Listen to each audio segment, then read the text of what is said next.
Stratten was born on February 28, 1960, in Vancouver, Canada, to Nellie and Simone Hugh Stratten, immigrants of the Neverland.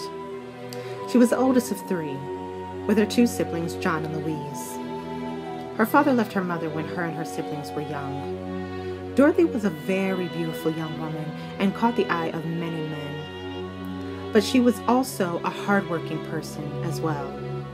She was working at a local Dairy Queen after school when she met pimp and club promoter Paul Snyder, who at the time was 26 years of age, while Dorothy was still in high school. Shortly after, the two connected and entered a relationship. When the two were living in the bliss of love, Snyder thought it would be a good idea to capitalize on Dorothy's good looks, and eventually started setting up photo shoots for her to build a portfolio. The majority of these photos were nude, and Snyder decided to send these nude photos to Playboy, in which, in the middle of this, Dorothy was still underage. So she had to have written consent from her mother. Her mother claimed that she actually did not sign any form of consent, but somehow a document came about with her signature, in which she believes Snyder played a part in forging. Snyder ended up being right when Dorothy was requested to come to Los Angeles to be a finalist in the Playmate search. Dorothy initially went by herself, but Snyder soon followed a few months later. He was starting to notice her popularity was growing, and a lot of people were attracted to her beauty, so he decided it would be best if he married her, and so he did. The hard work paid off when Dorothy became August 1979 Playmate of the Year, as well as she worked as a bunny for the Playboy Club. She also picked up a few acting roles that proved that she was more than just a pretty face.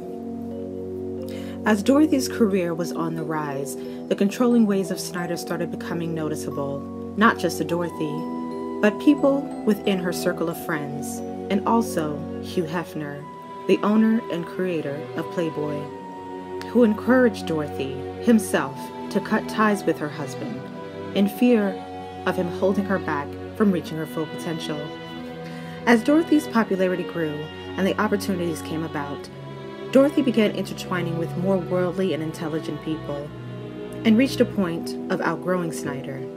And it got even worse when Dorothy moved into the Playboy mansion while she was shooting her centerfold. The truth was, Snyder wanted to be a part of the glitz and glamour of the high-profile celebrity lifestyle, and Dorothy was supposed to be his ticket. While being married to Dorothy, Snyder still continued to try to make a name for himself outside of being Dorothy's husband. He played a part in creating the Chippendale brand, getting the inspiration from when Dorothy was a Playboy bunny working in the Playboy Club. But it wasn't long before he was bought out. After a certain amount of time, Snyder no longer fit into the world that Dorothy had become a part of, and she had even fallen in love with another man, director Peter Bogdanovich. She eventually asked for a separation from Snyder, in which he didn't take well. He became even more obsessed with Dorothy and started sending friends of his to follow and spy on her. He soon discovered Dorothy's relationship with Peter and that she was living with him, which many believe was a thing that sent him off the deep end. One evening, when Dorothy and Peter were not at home, Snyder went to the house to wait for them to come home with a gun. When they never arrived, Snyder shot off a few rounds at the house as a warning.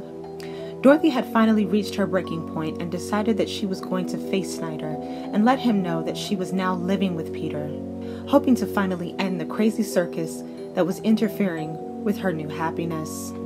On the morning of August 14, 1980, Dorothy woke up next to Peter and told him that she was going to see her lawyer and then going to do a photo shoot that day. According to Peter, her energy was off that morning, and she seemed to be a bit on edge, which made Peter have a bad feeling about her leaving that day. But she left anyway. Dorothy chose not to tell her lover that she was going to end things with Snyder face to face. Eventually, she picked up her sister Louise to go with her, but Louise at the last minute decided that she would rather go to the beach. Dorothy dropped her off and made plans to pick her up at 2 p.m. Around noon, Dorothy arrived to what was once her and Snyder's home. At the time, Snyder had roommates that were living with him as well. When Dorothy arrived, the roommates decided to leave and give the two their privacy. Several hours later, the two roommates returned home to see that Dorothy was still there, but the two were in Snyder's bedroom. Assuming that the couple had reconciled, the roommates didn't bother them and went to watch TV in the living room. Sometime after, Snyder's private detective that he had used to follow Dorothy phoned, so one of the roommates went to alert Snyder. When he received no reply from Snyder, they decided to enter the bedroom, where they found the bodies of both Dorothy and Snyder naked and dead on the floor. After the authorities were contacted, they determined that it was a murder-suicide. Hugh Hefner was contacted immediately when the bodies were discovered. He decided to be the one to break the tragic news to her new love, Peter, that the woman that he adored so much had been murdered. Dorothy Stratten was laid to rest on August 19, 1980, at the Westwood Memorial Cemetery, at the very young and tender age of 20 years old. Her grief-stricken boyfriend afterwards finished the last project that Dorothy was in that they were working on together at the time. He remained close with the family and also wrote a book about her life, which was eventually turned into a feature film called Star 80. Ironically, Star 80 was something that Snyder came up with, stating that he was the one who made Dorothy a star. He also had a license plate on his vehicle that said Star 80. A lot of controversy surrounded Peter after Dorothy's passing. When he wrote his book and published it, Hugh Hefner was not quite happy with his portrayal of him in the book. Hugh Hefner felt like it was done in poor taste, and that Peter made him sound like he was someone who pulled Dorothy into the lifestyle that she couldn't handle. But that wasn't the only bit of controversy that surrounded Peter after her passing.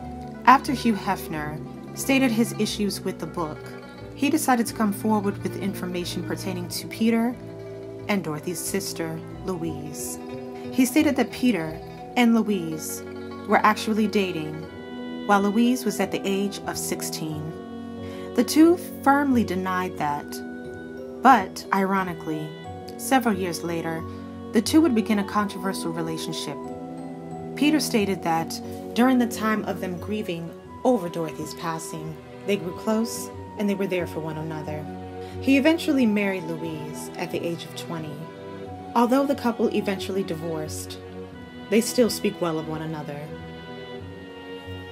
There are a lot of people, when bringing up the name of Dorothy Stratten, connect her mainly to what tragically happened to her. But for those who knew her, said that if you encountered Dorothy, she changed your life. She was a beautiful, warm-hearted individual that wanted to be there for people, wanted to love people, and just wanted to live life happily, regardless of what happened to her. Dorothy Stratten will always remain one of the most beautiful faces of the 80s.